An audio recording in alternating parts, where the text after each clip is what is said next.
On this Aircheck episode, our guest is veteran radio personality and Atlanta's 97.1 The River's morning man, Steve Craig. Steve shares with us his connection to the Ramones, from sneaking into their show at the Whiskey in L.A. to a New York City street corner encounter with Joey Ramone's brother, Mickey Lee, plus his times at Atlanta's 99X that included a confrontation with Courtney Love. Let's go.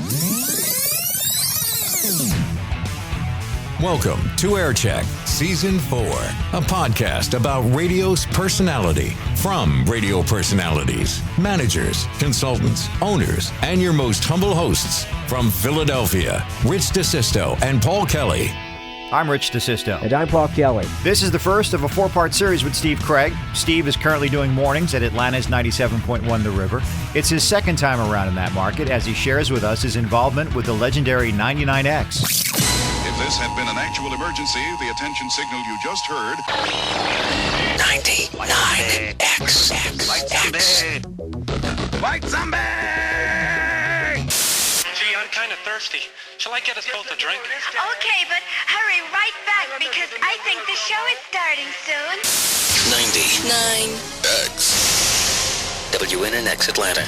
Steve also explains his love for the Ramones, stemming from his first Ramones concert he snuck into at the Whiskey in L.A., to a radio bit called The Wheel of Ramones that followed him from 99X in Atlanta to New York's WRXP. Come to find out, it was the first time they'd ever played the West Coast. So I'm kind of a big kid, and they weren't checking IDs or anything, so I snuck in. And a little confrontation he had with Courtney Love of the band Hole. So she calls up our radio station and gets a hold of our program director, and she's just screaming at Leslie Fram, going, "Who is this guy? I'm gonna go around. I'm gonna kick his ass.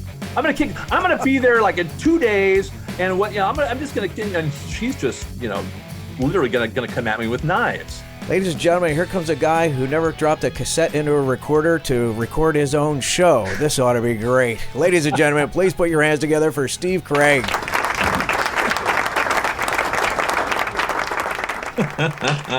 I was so good. I never had air checks from PDs in my entire career. Well, at least a few of them anyway. We're going to kill you today then.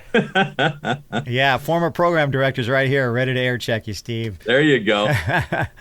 So, Steve, we are very excited to have you as a guest on Aircheck. We are in Season 4, and you are our second morning show radio host.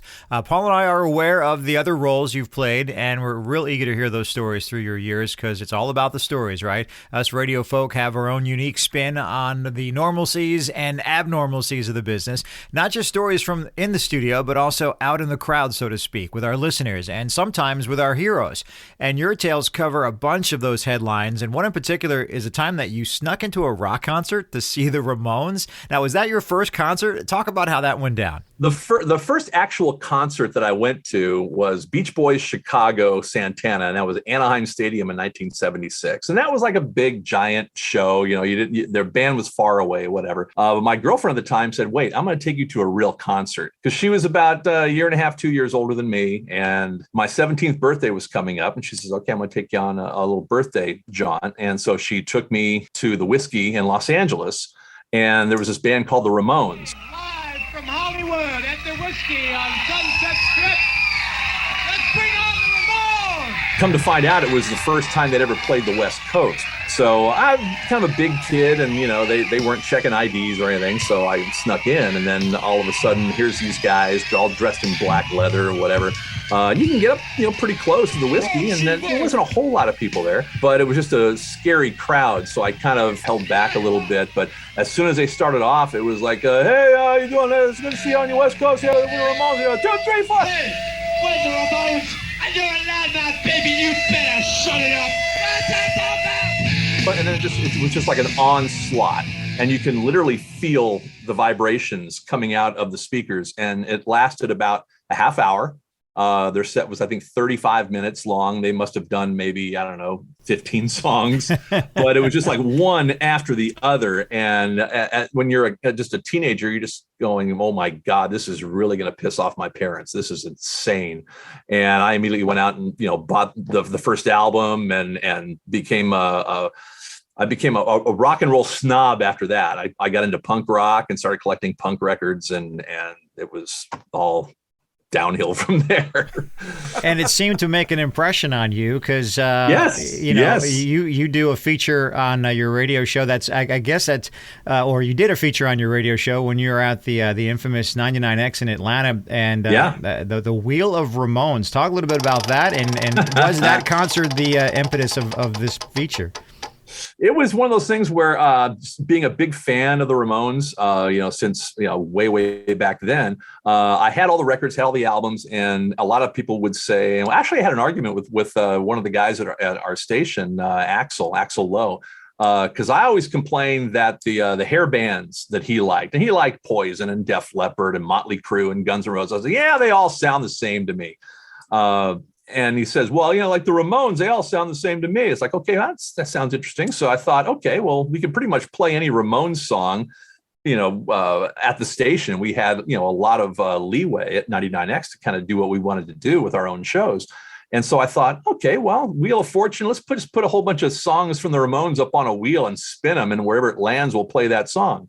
And I got the audio done, and we built that, and it stuck with me for about 20 years or more. Hey kids, it's me, Joey Ramone, here for the famous Ramones, and we're gonna see you all at the 99X Big Day Out Festival, so be there. Wheel of Ramones didn't just live in Atlanta. You eventually went to New York City and were part of New York's Total Rock Experience 101.9 RXP. Yeah. Visit the Rock Experience 1019rxp.com. Listen live online on iPhones and on Blackberries everywhere. Rock 1019 RXP. And the Wheel of Ramones ended up in New York City. How did that fare? I thought that was the perfect vehicle for it. And I talked with my boss at the time, Leslie Fram, and she was, of course, our boss at 99X. And I said, what do you think about the Wheel of... And before I could even say that, she goes, yes. And so on the show at the time I was doing midday, so I just started throwing it in at random times during the show. And I love New Yorkers. It was such a fun time being up there. So the people were awesome. The fact that we were playing rock and roll in New York when they told us it was never going to work there, and it worked. And we actually were very successful with it. As soon as I started doing the Wheel of Ramones, everybody was calling up going, hey, spin the wheel again, spin the wheel. And so we were doing it like sometimes twice a shift. We were doing this, and it's just theater of the mind is, what we all end up doing. But the interesting thing is I was living in Forest Hills, which is the hometown of the Ramones when I moved to New York. So I'm walking down the street one day. This is about maybe a year into the station. So I'm walking down the street going down to the bodega to get myself a beer. And there's this guy, tall, skinny guy, and he's dressed a little rock and rollish. He's got the hair a little bit, and he's literally leaning on a lamppost reading a paper. And I'm walking by, and I look at him, and I kind of recognize him. And I look at him, and he puts the paper down, he looks at me, whatever. And I thought, okay, fine. So I walked in, went to the store, he was coming back up, and he's still standing there. And so I looked at him again, he's reading the paper, and he goes, do I know you? And I went, you're Mickey Lee. And he goes, yeah, who wants to know? He's just typical New Yorker guy. And because I knew that he was active in the local music scene there in New York. And it's Joey Ramone's little brother, Mickey Lee. In fact, he wrote a book, and there's a movie coming out, I think, later this year called I Slept with Joey Ramone. It's his autobiography, or his biography about, his life growing up with, his brother and the Ramones and everything. And so I walked over and introduced myself, and he goes, you're that Wheel of Ramones guy. Wheel of Ramones! Every single song the Ramones have ever recorded, always right here on our wheel. We're going to give it a big spin, see where it goes.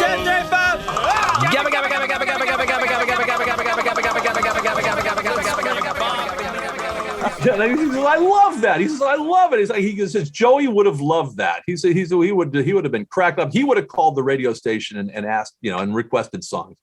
So I thought that was like a nice little feather in my cap for New York City, that I got to know Mickey pretty well. And he lived just like literally 2 or 3 apartment structures down from me. So we struck up a nice friendship, and got a lot of insight into the Ramones and Joey and the family and everything. And I ended up hosting the Joey Ramone birthday bash that they did every year there to raise money for his namesake Leukemia Foundation. These things have been a tradition for him, these birthday bashes.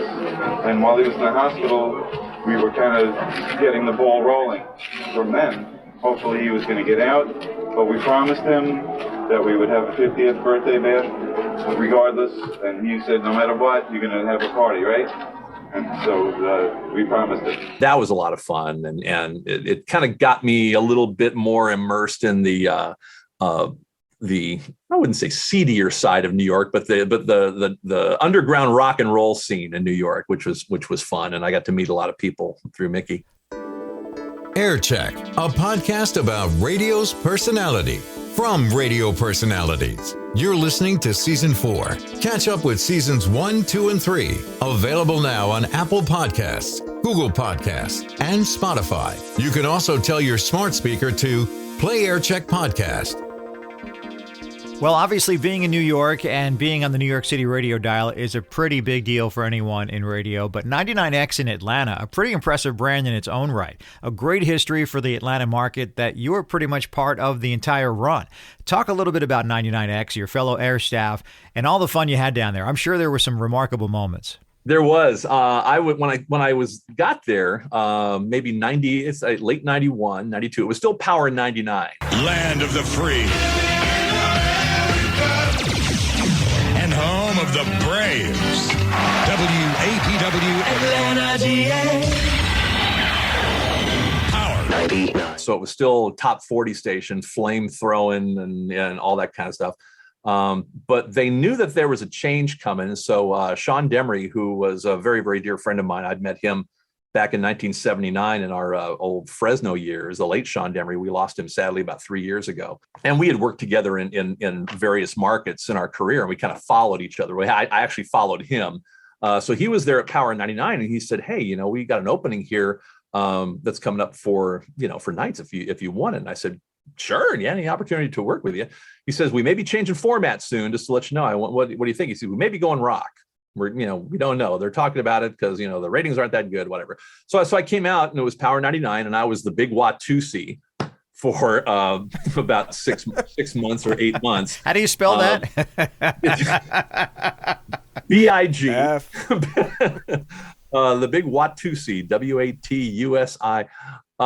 I still have my Power 99 Letterman jacket that says Big Watusi on the front, but then about 6 to 8 months later is when Nirvana's Smells Like Teen Spirit hit.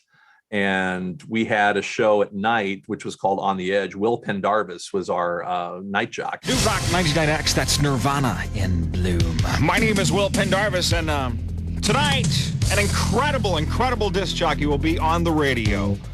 A person I have a lot of respect for, a person with wit. And so we were kind of showcasing that stuff just at night. And I knew a lot of this just from my background in punk rock and new wave and all the stuff that I was doing in the 80s. And Sean Demery, the same thing. We all knew this music. So we were like bringing stuff from home going, hey, you want to try this as the older stuff went. But they were playing a lot of the newer stuff that was coming out that was considered alternative at the time. And the show was just so popular that they finally pulled the trigger and said, we're changing format. We're just doing this all the way through. We're definitely changing. Shall we count it down? 3, 2, 1. And now, for posterity's sake, this is the last time you'll hear this. Power 99. Introducing 99X. Caution. This is the big one. Is anybody out there? 99X. Because 91X was doing it very successfully in San Diego. Of course, there was K-Rock in LA, and they were having a lot of success. And so we just pulled the trigger and never looked back. And the good thing about it was we had a GM who let us do pretty much anything we wanted to do within reason with what we wanted to play.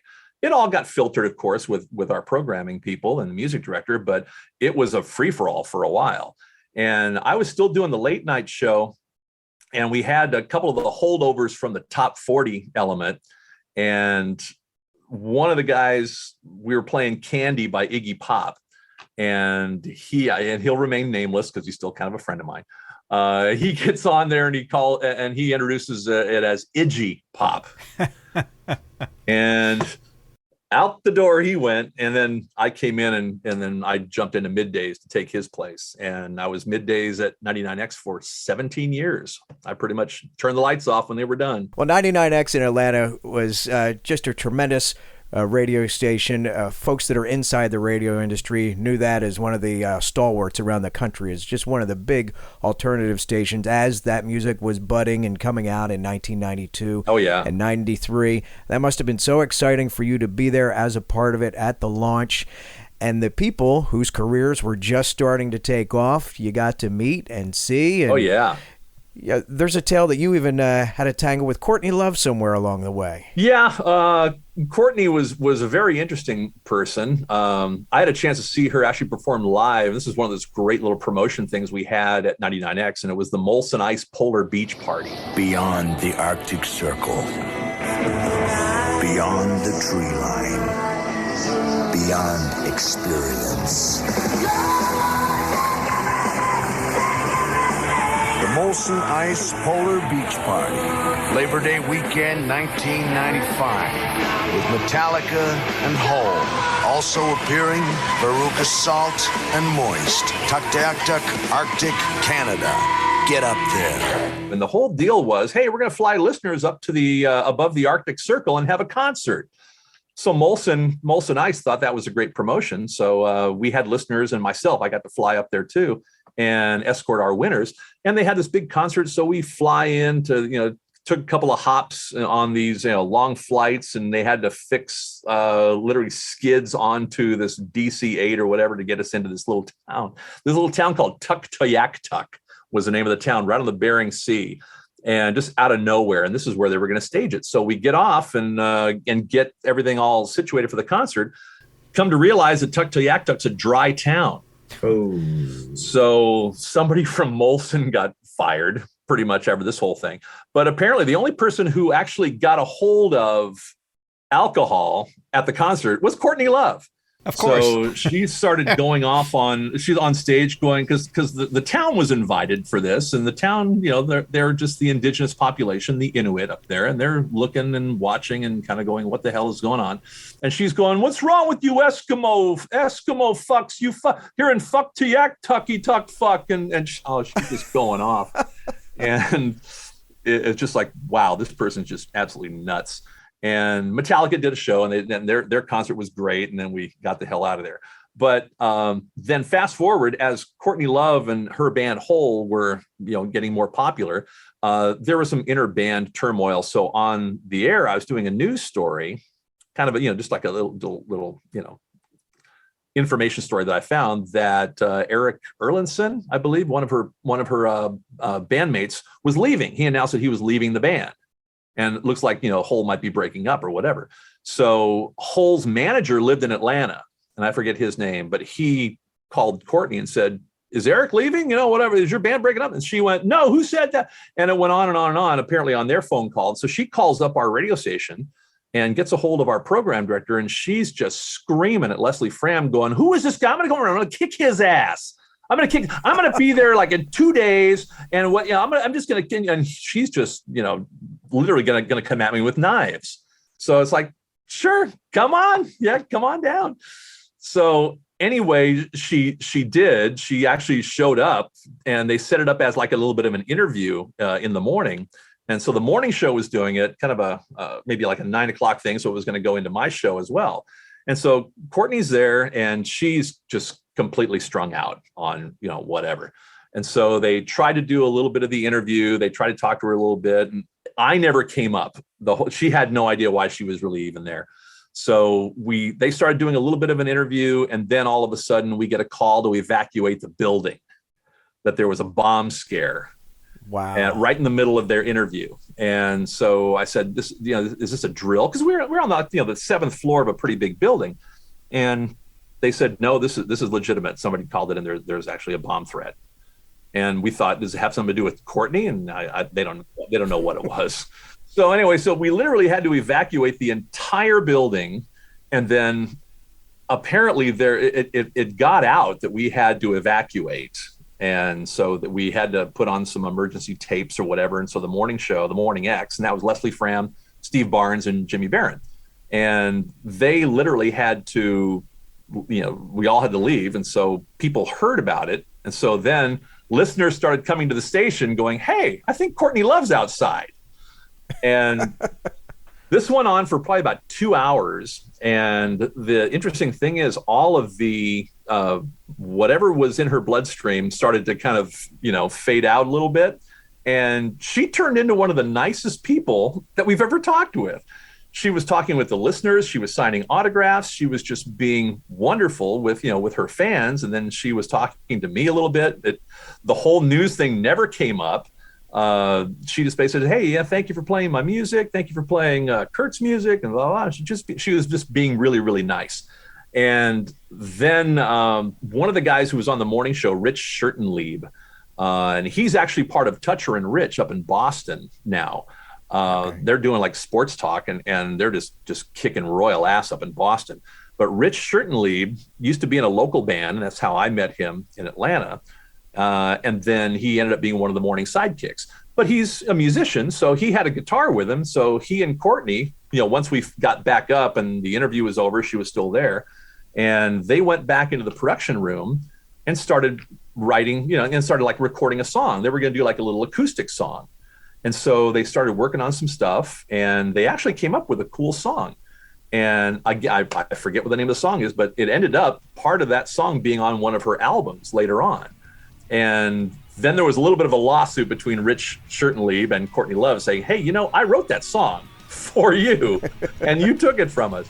So, but that was another issue with between Rich and Courtney. So. Now, you got to wonder if that bomb scare was connected, right? We'll never know, but the stories I keep hearing about Courtney Love, man. On our next episode with Steve Craig, part 2 of 4, Steve relives the day of the Olympic bombing at Atlanta Centennial Park, July 27th, 1996, as 99X was broadcasting live from the event. His move from 99X to a new radio station in New York City, WRXP, and a drinking contest he had with Kiefer Sutherland. Every episode of Air Check is available on Apple Podcasts, Google Podcasts, and Spotify. Follow us to be alerted when new episodes are released. You can also tell your smart speaker to play Air Check Podcast. If you haven't done so, give us a great rating. We'd also love to hear from you on our Facebook page, Air Check Me. This is Rich DeSisto. And I'm Paul Kelly. We'll talk to you soon. Closing out another episode of Air Check, a podcast about radio's personality from radio personalities. If you have radio stories to share, we'd love to hear from you. Join the Air Check guest list. Email aircheckme@gmail.com. Musical props are Chris Gordon's. Announcer props, I'll take those. Greg O'Brien, the OB. Air Check is available now on Apple Podcasts, Google Podcasts, and Spotify. You can also tell your smart speaker to play Air Check Podcast. Air Check is the creation of RDPK Productions.